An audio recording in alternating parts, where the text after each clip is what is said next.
Bonjour à toutes et à tous, c'est Philippe Guilloire de Trek Eco sur Vie et Aventure. Aujourd'hui, je vous emmène dans les bois, puisque j'y suis. Aujourd'hui, je démarre un trek et je vais commencer par faire ce qu'on fait quand on démarre un trek, c'est-à-dire je vais, en marchant, récupérer des choses dont j'aurai besoin. En l'occurrence, un trek est différent de la randonnée, puisque en trek, on dort dans la nature, on ne dort pas dans un refuge. Donc ce qui est important de faire lorsque vous démarrez dès le matin, eh bien, c'est d'être prévoyant. C'est-à-dire il faudra penser à manger, à boire, évidemment, à éventuellement vous soigner et surtout à préparer de quoi chauffer le soir. C'est-à-dire soit vous réchauffer, faire un feu, soit faire de la lumière. En tout cas, il faudra être prévoyant pour ce qui concerne d'allumer ce feu. Aujourd'hui, c'est ce que je vais vous présenter, c'est ce que je ramasse. Alors il y a beaucoup de façons de faire évidemment, hein. Moi je ne vous présente que celle que j'utilise le plus couramment et celle qui est adaptée au milieu dans lequel je suis ces derniers jours. Donc ce que je ramasse, je vais vous le montrer et puis ça pourra peut-être vous donner une idée à vous si vous souhaitez faire pareil. Vous verrez, c'est très agréable. Il y a trois choses auxquelles on doit faire face quand on est en trek. La première, c'est manger, évidemment, donc il va falloir récupérer, en même temps qu'on avance, de quoi préparer quelque chose à manger un peu plus tard. Ensuite, avoir de quoi pouvoir se soigner le cas échéant au cas où on se blesserait. Et enfin, de préparer le chauffage ou le feu le soir, car il n'y a rien de plus terrible que de ne pas pouvoir manger chaud si on a besoin de se réchauffer, ou de pouvoir avoir un petit peu de lumière afin de préparer son bivouac. J'inclus la boisson dans l'alimentation, hein, parce que manger et boire, ça va ensemble. Alors, parmi les premières choses que je vais récupérer, ici je suis dans un bois dans lequel il y a des sapins, dans lequel il y a des châtaigniers, des chênes. Je vais essayer de chercher de quoi pouvoir allumer un feu. Et là, ça tombe bien. J'ai sur cet arbre là-bas, je ne sais pas si vous le voyez sur ce pin, il y a un champignon parasite qui pousse. Je vais le récupérer pour voir si je peux m'en servir, car ce champignon pourra peut-être m'aider à allumer le feu, sinon à entretenir une flamme.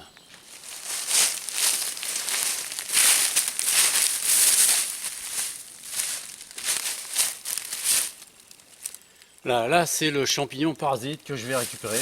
Donc je vais tout simplement le décoller de l'écorce et de l'arbre afin de pouvoir récupérer certaines parties qui, en devenant très dures, permettent en même temps d'entretenir ou d'allumer le feu.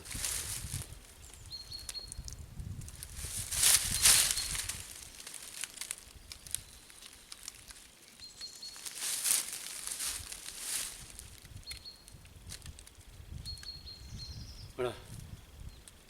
Je vais essayer d'en faire quelque chose, donc je vais le mettre dans un sac. Comme je vous l'ai indiqué dans ma vidéo sur le rangement du sac à dos, j'ai toujours des sacs avec moi. Donc ça, c'est le sac dans lequel je mettrai tous les articles qui vont me permettre de faire du feu. Alors surtout, hein, une chose importante quand même, peut-être pas toujours nécessaire de le rappeler, mais il ne faut prélever dans la nature que ce dont on a besoin. On n'est pas là pour faire des stocks, on n'est pas là pour envisager la guerre. Juste pour pouvoir passer quelques nuits dans la nature et donc faire face à ce qui peut éventuellement nous arriver. Alors les mettre dans un sac pour les protéger, pourquoi? Parce qu'on n'est jamais à l'abri de l'humidité, du matin, de la nuit, d'une averse, etc. Donc tout ce que vous allez récupérer pour allumer le feu sera dans un sac.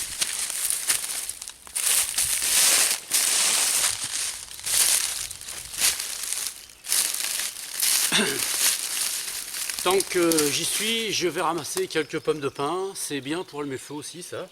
Là, vous voyez, elle commence à s'ouvrir, ça veut dire que le temps se sèche. Là, donc je vais en prendre quelques-unes. Ça pèse pas bien lourd dans mon sac, ça prend pas trop de place.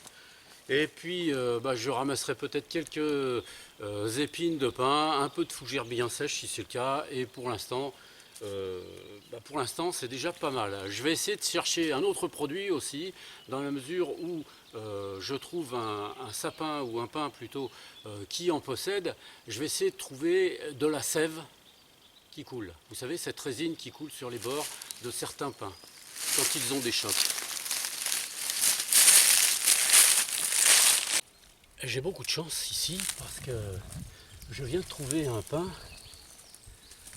dont on voit bien ici, il a reçu un coup et il a produit de la résine afin de boucher le coup, parce que à chaque fois qu'un arbre reçoit un coup ou qu'il est coupé, il y a une pénétration de substances extérieures qui peuvent lui occasionner des pathologies particulières. Donc c'est cette résine endurcissant qui permet de colmater la brèche.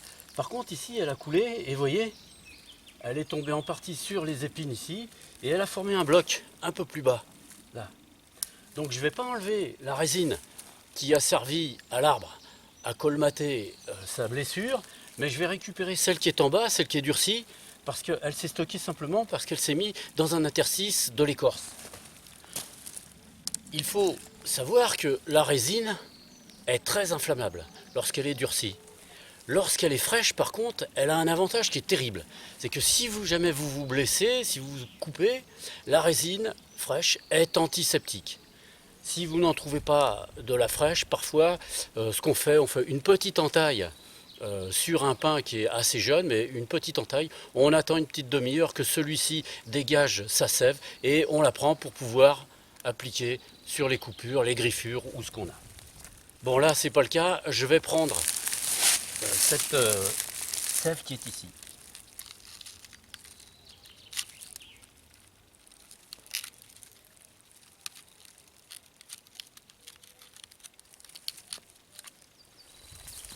Voilà.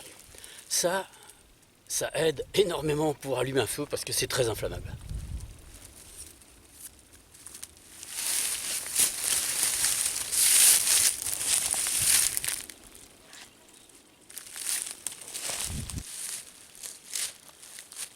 J'ai trouvé un coin qui me plaît pour ce soir, pour faire le feu en tout cas. Je vais l'arranger évidemment, parce que dans l'état dans lequel il est, je ne pourrais pas m'en servir.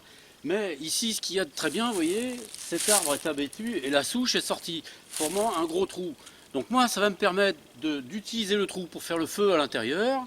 Je vais nettoyer tout le tour, parce que à cette époque de l'année, les épines de pin, les feuilles, etc., les bouts de bois peuvent facilement prendre, donc il faut que je nettoie tout autour. Mais l'avantage que ça a, c'est qu'il sera déjà protégé du vent d'une partie, et si jamais je veux l'éteindre rapidement, je n'aurai juste qu'à pousser la terre du sol dessus, donc au niveau de la sécurité, il n'y aura absolument pas de problème.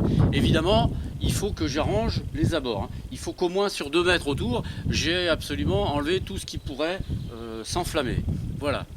En ce qui concerne par contre mon couchage, je ne vais pas dormir là, j'installerai mon hamac un petit peu plus loin. Là, c'est juste pour pouvoir faire mon feu. Alors là, j'ai amené tous les articles que j'ai récupérés. Je vais vous les présenter en même temps en vous montrant ce qu'on peut faire avec. J'ai arrangé mon coin, voilà, sur, on va dire, 1,50 m, 2 mètres. J'ai à peu près enlevé tout ce qu'il va y avoir ici. Bon, ici, là, le but n'est pas de vous montrer comment on allume un feu, c'est de vous montrer à quoi servent les différentes choses que j'ai ramassées. Mais c'est en même temps pour vous montrer que lorsque vous faites un feu, il faut le faire en prenant beaucoup de précautions. Ici, je le fais en fonction de ce que je vais faire ce soir. En l'occurrence, je ne vais pas faire un feu. En réalité, je vais utiliser le petit réchaud que je vous ai déjà présenté pour pouvoir me faire chauffer quelques bricoles et avoir un peu de lumière. C'est pour ça que j'ai gardé ici cette racine, parce que je vais le suspendre à ce niveau-là. Sinon, je le mettrai dans le trou, et comme je vous l'ai dit tout à l'heure, c'est pour ça que j'ai choisi cet endroit. Il me suffit simplement de jeter de la terre sur le feu que je ferai pour pouvoir l'éteindre le cas échéant. Mais voyez, il faut qu'il y ait rien d'inflammable autour, hein. Alors je vais vous montrer maintenant ce qu'on a ramassé ensemble et à quoi ça sert. Nous avons ici 5 produits différents.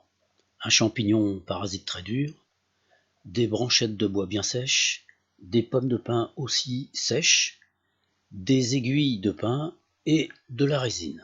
L'utilisation du champignon sera détaillée dans une vidéo à venir portant sur l'allumage du feu sans briquet. Les aiguilles de pin me servent de mèche pour transmettre une petite flamme sur de la résine durcie qui, elle, va s'enflammer abondamment. Ceci permettra aux pommes de pin de brûler et aux petits bois de s'enflammer en même temps. Les pommes de pin servant de volume afin d'aérer le feu pour que le bois que j'installerai ensuite puisse se consumer et me permettre de rajouter ensuite d'autres branchages bien secs. Pour que vous puissiez voir facilement ce qui va se passer, j'ai installé mon feu sur 3 planches. Pour bien percevoir la capacité à inflammer de la résine, regardez ce qui se passe quand on y rajoute une petite mèche avec un bout de mouchoir en papier.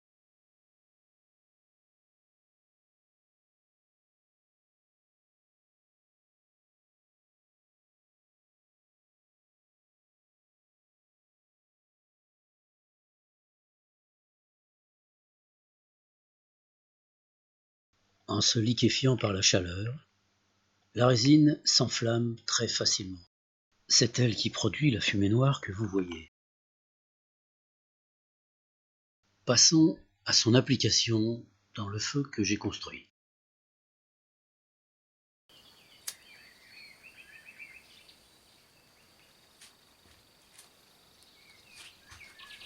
Les aiguilles de pin ici me servent de mèche.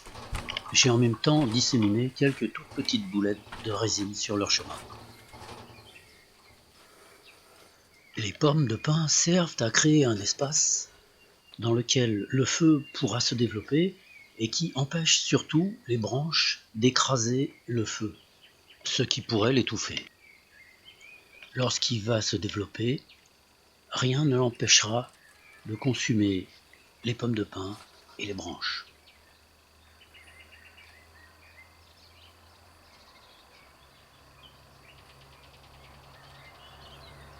Dès que la résine s'enflammera, nous le constaterons par la fumée noire qui s'échappera du feu.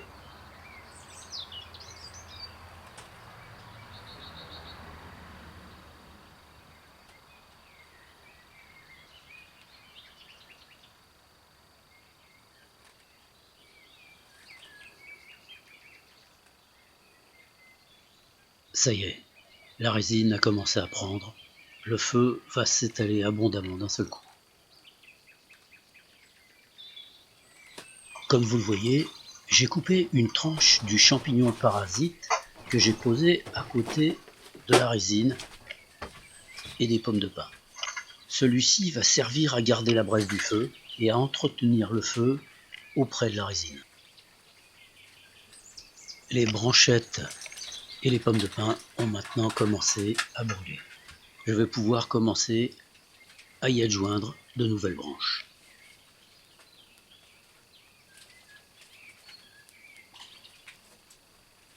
Ça n'est vraiment pas difficile d'allumer un feu quand on a les bons produits de la nature. Il n'est pas non plus difficile de mettre le feu à une forêt.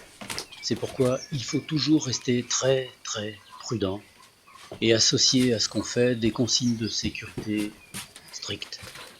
Déblayer l'entourage du feu sur une distance de 2 mètres au moins, avoir de quoi éteindre le feu et maîtriser toujours ce qu'on fait, ne jamais faire de feu quand il y a du vent. Encadrer le feu dans un trou avec des pierres, préférer des boîtes à feu quand on est pressé ou quand on n'a pas le temps de mettre en œuvre toutes les consignes de sécurité appropriées. Bien sûr, tenir compte des législations en vigueur dans les endroits où on est. Voilà, vous savez à peu près maintenant ce qu'on peut utiliser. Il y a d'autres substances qu'on peut utiliser, mais peut-être qu'on les verra dans d'autres vidéos. En attendant, j'espère que ces quelques infos vous seront utiles. Je vous dis à toutes et à tous à bientôt dans une prochaine vidéo et bon trek.